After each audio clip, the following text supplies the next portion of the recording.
these games. I think you could even see one of the shots earlier on, they show from behind the goal, and the ball doesn't run along the surface as it would on a grass pitch. It kind of skids. It's like, you know, when you skim a rock on the top of a lake. It kind of has that kind of effect.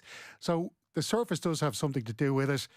I know City are without their main defenders, Ruben Dias, and you know, you could throw Ake in there. He's on the bench, but obviously Vardiol is also out injured. Yeah, and Stones but look, and all. Arsenal have had to deal with injuries to Saliba and Gabriel over the last kind of couple of years at different stages, and they have dealt with it. Granted, they might have better backup, but as well, for some reason, he's gone with a box midfield here tonight.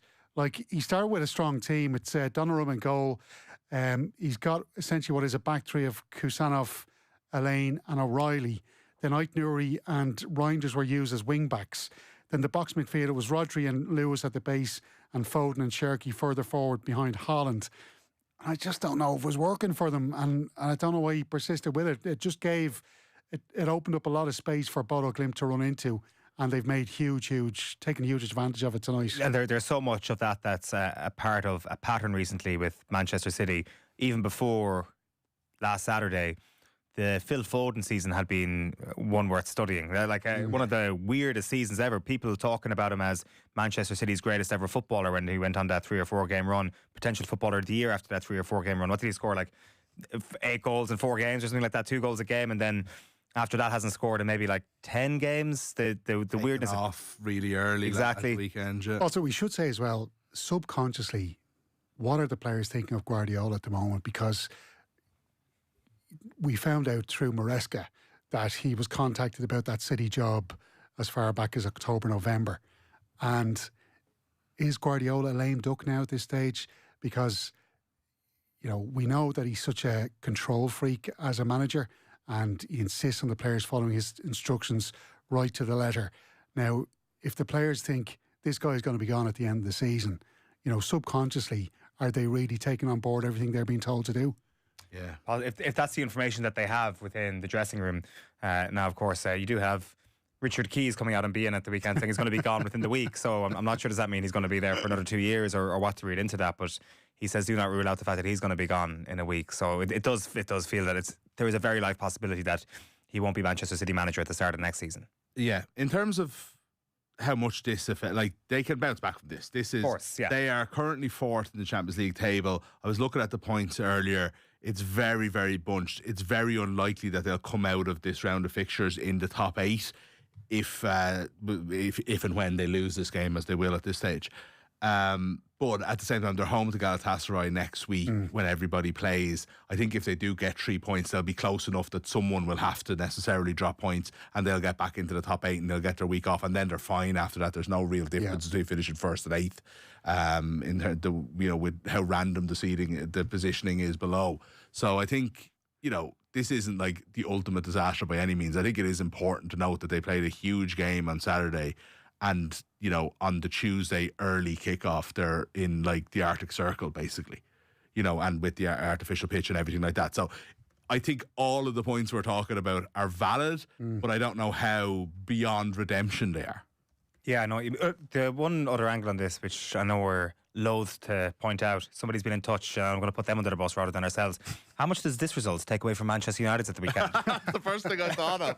I spent the entire show last night talking about how great Manchester United were, and honestly, it was with no bad feeling whatsoever. I thought it was one of those days that was good for football on Saturday. But you do have to start to think, if City are in this kind of free fall, that I'm not sure that they actually are. United did everything perfectly on Saturday, and I think that's more than anything what their fans will take from, is that their manager made intelligent decisions on their layout and how they attacked the game plan for the game, and the players reacted. They're the two things they would look for, whether they were playing Wolves or Accrington Stanley or Manchester. It didn't really matter. The next episode of that United soap opera will be live and off the ball this Sunday. I'll be there at the Emirates with Gary Breen. Where Manchester United cannot play the same way as they did last week, and it won't come as natural to them to play as the way they did at Old Trafford. So. the next episode of Arsenal 3 points. Don't worry, Alan. The next episode of the Old Trafford soap opera is happening at Davos right now at the World Economic Forum. Let us not misguide ourselves about that. Here we go. He's always coming in with the goss. I've been going through your script, Steve-O, and you have dropped the biggest story in the history of sport out of your script. You're starting with this Champions League nonsense when there is a rift between Brooklyn and David Beckham. How can you not be leading with this on a Tuesday night Newsround, Sheahan's Steve-O? goss slot on OTB. I mean, it's we're all the big issues. And what's this got to do with Davos? David Beckham's at Davos. Is he? Yeah. As a speaker, as a speaker. So he was. Well, he was booked to do that Squawk podcast, wasn't he? I believe, which he did. So there's no. It's no way it's a coincidence that statement came out last night. So if anybody wants an update, if anybody's been under a rock today, since people will know the statement came out last night. The events, as far as I'm aware, at Davos today involved 2 steps. So he arrives at the World Economic Forum, and then I think it's Paul Kelso maybe from Sky News, or there's at least a Sky News reporter there following him, kind of like you'd have a new manager at Manchester United being followed by a Sky Sports News reporter being like, David, any comment? There is no comment. But then he goes on that podcast and he gives the most asinine and nondescript comments about protecting children, and children make mistakes, and obviously my work through UNICEF has opened my eyes to how much help children. I got knighted for my work for UNICEF, actually. Did you know that? And look, I think children make mistakes and they need to have our sympathy. So he has looked for the moral high ground and he's clambering up it, but there was no specific references to his estranged son. Wow. So that's the latest. We'll keep you up to speed. Can you imagine how angry Donald Trump is? Because he's going to Davos thinking, I'm the star of the show here, and he's been absolutely usurped by a kid called Brooklyn. Imagine that. Greenland's annexation, second in the news because of rift between Brooklyn and David Beckham. That is the world we live in. Outside of all the salacious madness, which is unbelievable, and I wouldn't be normally one for the celebrity gossip and all. Normally it annoys me that people are so into it, but not since it was Rebecca Vardy's account have I been so enthralled by an Instagram reveal. So, it works. It's brilliant, right? But also, Steve-O, we're a little bit older than poor young Owen here. Not little, young, right? Poor young Owen here. Have you ever felt as old as Brooklyn Beckham, married Brooklyn Beckham in a the world's most famous baby all those years ago? But it doesn't feel like that long ago, does it? Exactly what I was thinking earlier today. Unbelievable, isn't it? Yeah, I do remember Romeo being born. I'm not sure if my memory goes all the way back to Brooklyn. One of the great days of my life. Playgroup was hopping that day. The news just filtered through from home. It's like you get home and it's like 9/11. They turn on the news and it's like you'll never guess. Like when Prince George was born on Sky News, Let us know your opinions on this. I will 100% read them out against my producer's wishes. 087 180 180 is our WhatsApp number. No matter what you want to say, we'll read it out. Full immunity for one day. The penultimate round of the Champions League is up and running, Steve, at the penultimate round of the group stage of the Champions League, I should say. So give us the news, what's happening, what are the standout fixtures? Well, as I said, look, City went to Norway in search of some football healing ointment to rub into those wounds caused by Manchester United. However, Bodo Glimt have taken a handful of Norwegian sea salt and rubbed it right into those sores tonight. It's 3-1 with 74 minutes there on the clock to the Norwegians. Mark Gahey and Antoine Semenyo, of course, ineligible for the stage of the competition, but they can be added to the squad in the knockout stage. Tonight, the North London clubs are in action as well. Pretty straightforward for Arsenal. The Gunners are top of the table and the only club to have won all 6 matches in the tournament. They play Inter at the San Siro.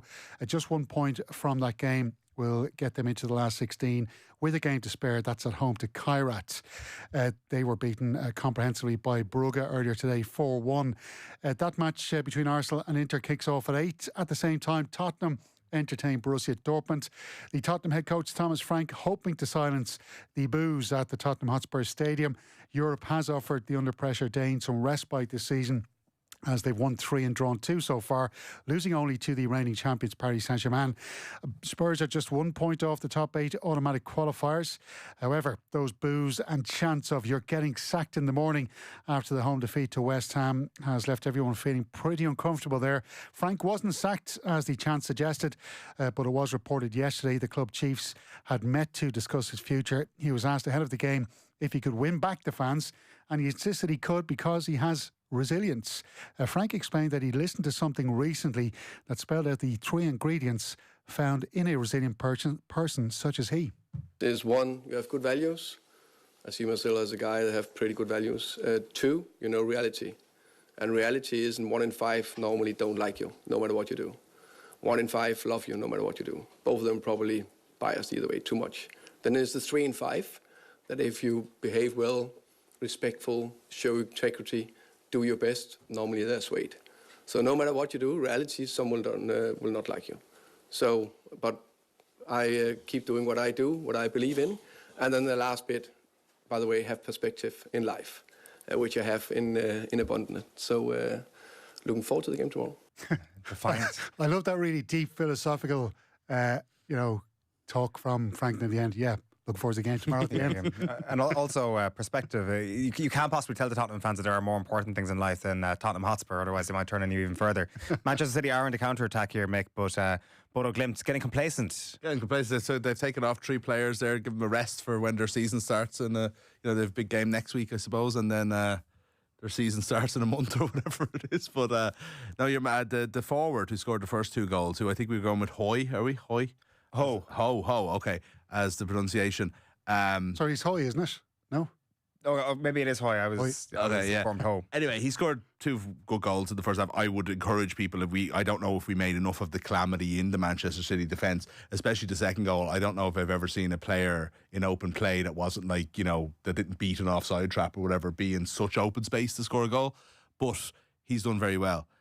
This morning, it was reported that Norwich City, championship strugglers, are in to buy this fella. And I'd say they're watching this and I go, no! Don't score 2 goals against Man City in an absolutely dominant, famous Champions League performance.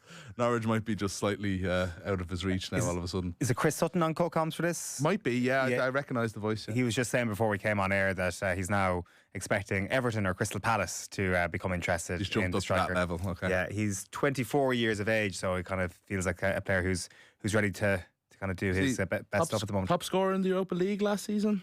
Did you say that earlier? Could certainly may well have been something case. like that. Yeah. But this will be their first win in this season's Champions League. They've drawn 3 games. So 78 minutes there, it's Bodo Glimt 3, 10-man Manchester City 1. And I just saw the Rodri incident. It was 2 incidents within the space of a minute as opposed to 1 and remonstration. So maybe even more extraordinary that it happened so quickly. What have you got next, Evo? So Liverpool, Mo Salah back training with the squad this afternoon. He will be available for that Champions League tie with Marseille tomorrow night. He returned to training for the first time after coming back from the Africa Cup of Nations where he was playing with Egypt. It looks like Ima Kanate may still be involved. He returned to France to attend to a family matter that was revealed by Arne Slot this evening. Something else he was asked in his press conference, I'm just seeing some quotes because he's speaking at the moment to the press. He was asked about the rumours about Xabi Alonso taking over the Liverpool job. Quote, he called me saying he was going to take over in 6 months. No. It's one of the strangest questions I've ever been asked. What do you say to that? So, I think he felt a bit odd that he was asked there. I've been working here for 18 months and I love my job here. We won the championship. This season has been tougher, that's obvious. The boos, yes, maybe I heard a few, but it wasn't much, and that's normal too. When you draw against Burnley, no one's happy, but when people got home, the emotions settled down. Maybe they thought that it was a bit too much. Meanwhile, Marseille boss Roberto De Zerbi dismissed questions in relation to the Manchester United head coach position, insisting he was fully focused on facing Liverpool. Okay, we have news of a new appointment to the Ireland Women's National Team set up. Yep, the FAI confirming the appointment of Gary Cronin to assist the head coach Carla Ward. He previously managed the League of Ireland men's teams along for Town and Bray Wanderers, while he also had a stint as an assistant with Bohemians. Cronin replaces Alan Mahan and will join Ward's backroom team ahead of the World Cup qualifiers, which start in March. One of the things I hadn't quite considered before coming on air is, would the off-the-ball audience be pro-Brooklyn Beckham or anti-Brooklyn Beckham? One texter's been in touch to say Brooklyn Beckham would never have met his wife if not for his famous family. Maybe he should think before opening his mouth and remember the privileged position his family have put him in. So who would Brooklyn Beckham be if he wasn't a Beckham? I'll tell you who he'd be. He'd be a failed QPR apprentice. That's who he'd be. In 2013 he joined Queen's Park Rangers as an apprentice, and little did I hear about Brooklyn Beckham's football career after that. I mean, he made it though. It's a good humble brag to say that you were inside an academy. That definitely wasn't involved in any sort of nepotism. Completely on a different note here, Dermot Keenan says, watching Manchester City here, getting taught a lesson by Bodo Glimt, I think Manchester United have broken them. So that's what we're saying. We're saying that's a good way of putting it. Yeah, that's a good spin. Yeah. Very, very diplomatic there, if you Dermot. What have you got next for us, Steve? Where are we moving to? Well, Katie Taylor has expressed her desire to finish her boxing career in front of a home crowd in Ireland. The undisputed super lightweight world champion has admitted she'll probably retire this year, and she's not giving up hope of fighting at Croke Park. Taylor is currently on a break from the sport after successfully defending her titles against Amanda Serrano last July. Today, she insisted she'd be up for the challenge of taking on the former UFC champion Ronda Rousey, or a trilogy bout with Chantel Cameron. The 39-year-old reiterated her dream of bringing the curtain down at the home of the GAA when she spoke to Virgin Media. Genuinely up for any challenge. Chantel Cameron, Ronda Rousey, Holly Holm, whoever it may be, I'm up for the challenge. But the most important thing for me is to end my career here in Ireland in front of my home crowd, and that for me to have a chance to fight here in Croke Park, for me will be the icing on the cake. Yeah, didn't expect to see Katie Taylor involved in this event earlier. I wonder, not even in a cynical way, was there maybe some thought that it wouldn't be the worst idea in the world if there was imagery of you standing in a corporate box, standing at a premium level in Croke Park, looking out over the pitch and just giving people that mental image that you and the stadium can be in the one shot together. Yeah. And I should say it was the Lidl, Lidl lunch event, for the LGFA National League. When we were listening, when you were thrown to the clip there, Steve, I was thinking, my God, I wonder has there ever been a longer running saga that's gone nowhere in Irish sport than will Katie fight in Croke Park? Because it does feel like it's a 3-time-a-year story, and we're nowhere closer than we ever have been to it actually happening. But when she's talking there, as so often happens when Katie talks, it's like you kind of listen to her and she sells it to me, and I think she would sell it to the country. I think it's almost a risk worth taking. It was like, but especially if she is saying bring the curtain down. We say this is the last ever Katie Taylor fight. Are you telling me the country wouldn't go out for one of our greatest ever sports people? There's the pioneer of her entire sport, the best female boxer there's ever been. If we can't fill out Croke Park for that, we're a disgrace of a sporting country. Well, just on that, so scepticism coming in from the listener. Just a quick one, lads. Can we all agree Katie won't sell Croke Park and the price she needs to sell tickets? All pie in the sky stuff. See, the price of the tickets and all is, I don't know what it would be needed. Obviously, it is a very expensive venue to rent. Yeah, it's a very expensive venue to rent, and we're a very expensive country to put on events in, as people know. At the same time, I still think that there could be a campaign to do it. You know, I really do. I feel like there's an element of like, this is Katie's last fight. I think it needs to be something like that. I don't think it's just going to be your next fight. Yeah. You know, as in like she's been champion. She's always been the best. So there's no one thing that we can say, right, this is the big fight, this is the big fight. But I think her last fight, yeah, absolutely. You say that there has never been a more long-running saga in Irish sport. On a completely unrelated note, Steve, what's your next story? Well, the redevelopment work at the home of Antrim GAA will begin by the end of the month. It's 2 years since pre-enabling work took place at Casement Park, but a construction company will take possession of the site this Monday. It will carry out site preparation, followed by site clearance and the demolition of existing structures, including the main stand. The long stall works were boosted last week by the Northern Ireland Executive, pledging additional funding for the rebuild. I'm going to guess the next story. Championship restructures are back up for debate in GA. No? Okay, sorry. Well, something that might excite some Irish rugby fans out there, because the French sports paper L'Équipe has described it as a huge double surprise. That is, claims that both Gaël Fickou and Damien Penaud haven't been selected for the tournament by head coach Fabien Galtier. Bodo winger Penaud is Les Blues' leading try scorer of all time with 40, while Fickou captained France on last summer's tour to New Zealand. Galtier is set to reveal his 42-man squad tomorrow. Ireland meet France in Paris on Thursday fortnight. Andy Farrell will announce his squad tomorrow afternoon. The Scotland head coach Gregor Townsend, Cole Van, second row Johnny Gray and Bordeaux hooker Dave Cherry. Recall, I should say, Finn Russell will be involved in his 12th Six Nations campaign, which starts in early February away to Italy. While Wales boss Steve Tandy has included two uncapped players, Leicester's wing Gabriel Hamer-Webb and Bath centre Louis Hennessy. The back-to-back wooden spoon winners start their campaign away to England on the 7th of February. Can you imagine how good France are if they can select the Six Nations squad without Damien Penaud and Gaël Fickou? Well, yeah. How many caps would they have if they were from Ireland? You know, they'd never get out. They could lose their club.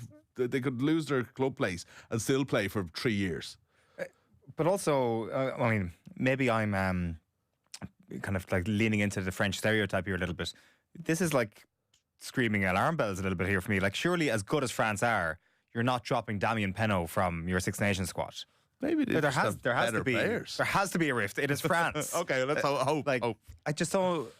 I mean, they're not that good. Surely, like we're talking a 42-man panel tomorrow. Yeah, that's what. Surely Damien Penaud's in the top 42 players in France. Surely, I don't know.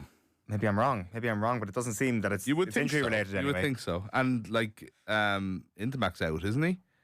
So, there's possibly not full strength backline anyway, if nothing else. They just don't need their 42 best players to brush aside a poorly Ireland in the first night of the Six Nations, obviously.